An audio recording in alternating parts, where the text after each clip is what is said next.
Now let's get to our guest, Texas Congressman, retired U.S. Navy Rear Admiral, former chief medical advisor to President Trump, and author of Holding the Line, Dr. Ronny Jackson. Congressman, howdy. In the preamble, you just heard me talking about this. Folks at the New York Times, the Washington Post, MSNBC, and CNN are the voices of big government, so they want to address these record-setting pains being brought onto the American people by Democrats, but the Chris Salcedo Show will voice for the people. So address that Texan who described his energy costs nearly doubling. Who's looking out for that guy? Well, nobody is. I mean, the Biden administration is completely clueless on this, just like they are on every other issue that comes up, whether it's domestic or international. And they want the whole world to think that they understand what's happening, that it's not their fault, it's somebody else's fault, it's Putin's fault, it's Trump's fault, whatever. But, the reality is this is a direct result of Biden administration policies, and it's killing the American economy and it's killing the American pocketbook. And they want people to think they understand it. They're actually making some case that they're trying to get out there and they're trying to promote oil and gas to make up for this, but they're not. They're actually behind the scenes still trying to cut the throat of oil and gas. So they're saying one thing but doing something completely different behind the scene. You can see that they just recently canceled the leases up in Alaska and in the Gulf of Mexico. They're doing other things where they're trying to fine oil and gas producers, especially small independent oil and gas producers, for the land that they're not currently producing on or for wells that aren't currently producing. And they're doing that because they're just trying to drive the nail in their coffin and force them out of business. So this is horrible, horrible policy, not just for the state of Texas, but for our entire country. Yeah, and you know what? We just saw Joe Biden, a couple of days ago out there campaigning. He's saying my plan does this and the Republican plan does this, not acknowledging that his plan is the one that's in place and hurting everybody. It's what Democrats do. They're in constant campaign mode, never accepting responsibility for what they do to us.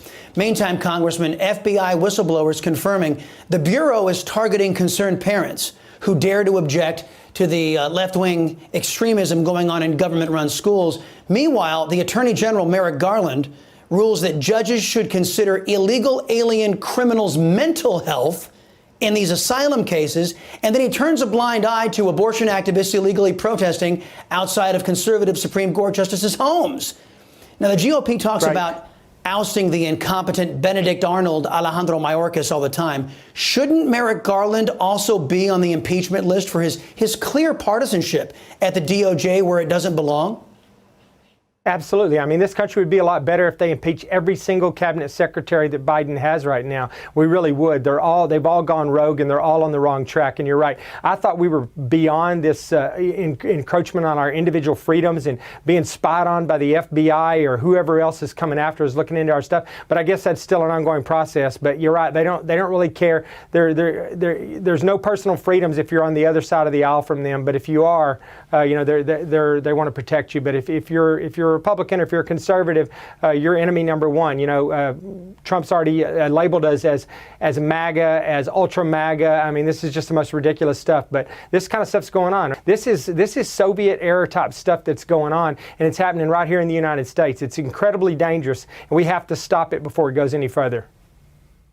And shame on Christopher Wray for turning the FBI into an elitist squad for left-wingers in Washington, D.C., instead of making it the servant of the people, what it's supposed to be. Right. Congressman, the Biden administration is prioritizing illegal aliens over American families. Reports say that our own government, using our money, shipping pallets of baby formula down to the border amid the nationwide shortage for baby formula. Congresswoman Beth Van Duyne, a good friend of both yours and mine, putting together a website to help families find formula that they need to feed their kids. It is true to say, is it not, that a government being run by Democrats is an enemy of we the people? Absolutely. I mean, look what's happening, Chris. If you're a mother who has a hungry baby, you can't find baby formula anywhere right now. So no baby formula. So confused about how they're approaching things right now. They're not taking care of basic needs for Americans, and they're prioritizing illegals, people who don't even belong in this country, over Americans. And then they're prioritizing law breaking and, crack smoking and things like that. The money they want to spend on that's available, but no money for formula. And this is a crisis that's of the Biden administration created this crisis via their FDA that knew about this over 100 days ago and didn't do anything to stop it. They're a day late and a dollar short on everything they do, and the American people are continuously paying the price for it.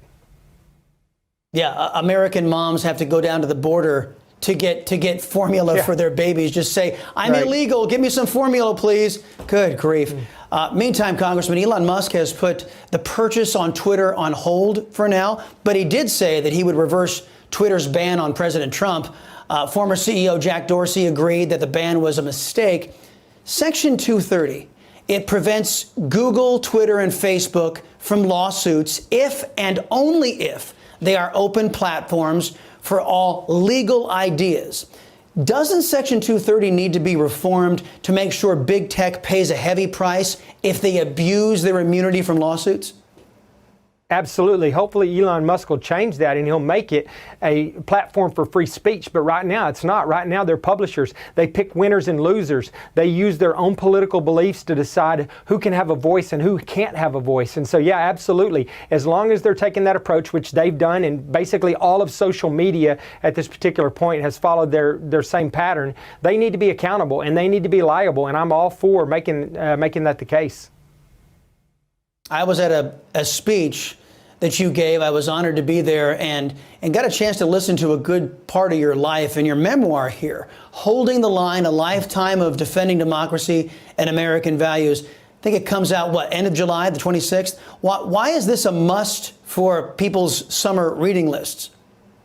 Well, it's just, I think it's a book. I talk about a lot of stuff. I start out by talking about January 6th and what was going on that day and where I was at. And obviously, if you want to get ahead of Liz Cheney's partisan witch hunt, the January 6th Commission, you can read the book and find out what I was doing on January 6th before I get subpoenaed.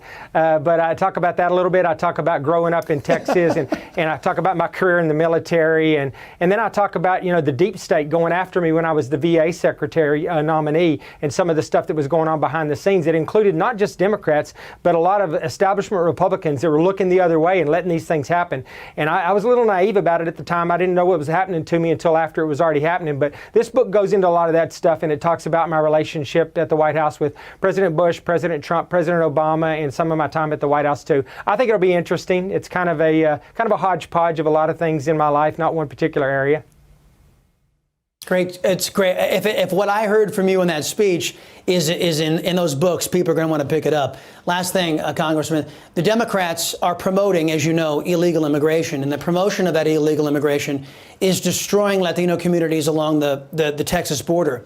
Latino Democrats come on this show and they talk with me on my radio show pleading. They say they're pleading with Biden and the Democrats to stop this destruction. But Biden won't even take their calls. The Democrats don't want to hear from Hispanics. If the Democrats are going to actively harm Hispanic Americans, shouldn't the Republican Party be there to protect them? Well, we are going to be there to protect them, Chris, and that's an interesting point observation you make there. Is it doesn't matter if you're black, you're white, or brown. It doesn't matter who you are in this country right now. The border, the policy down on the southern border is hurting us all. It's killing this country, and everybody sees it. And the Hispanics all over this country, especially the Hispanics in Texas, where I'm from, down on the border, they are done with it. And recent polls are coming out showing that over 50% of Hispanics in this country will not vote for Democrat again. They're going to vote Republican. The Democrat Party is losing the Hispanic vote, and the Republicans are there because, you know what, if you go out and talk to these people, they think the same way that Republicans do, most of them, especially the ones down in Texas. They are Republicans. They're just now figuring this out. The Biden administration has opened their eyes. So we welcome them with open arms as part of our party. This is where they fit in. As a liberty-loving Latino from Texas, I was never on the Democrat bandwagon, but I can attest a lot of Latinos are waking up. Congressman Ronny Jackson, sir, thank you for your service to the country, and it's always a pleasure. And good luck with the book. Come back on soon. You just watched Newsmax TV, America's fastest-growing cable news channel, now in more than 70 million homes. You can get Newsmax TV on your cable system or check your cable guide. And if your system doesn't carry Newsmax, call them. Tell them you want Newsmax TV because we're real news for real people.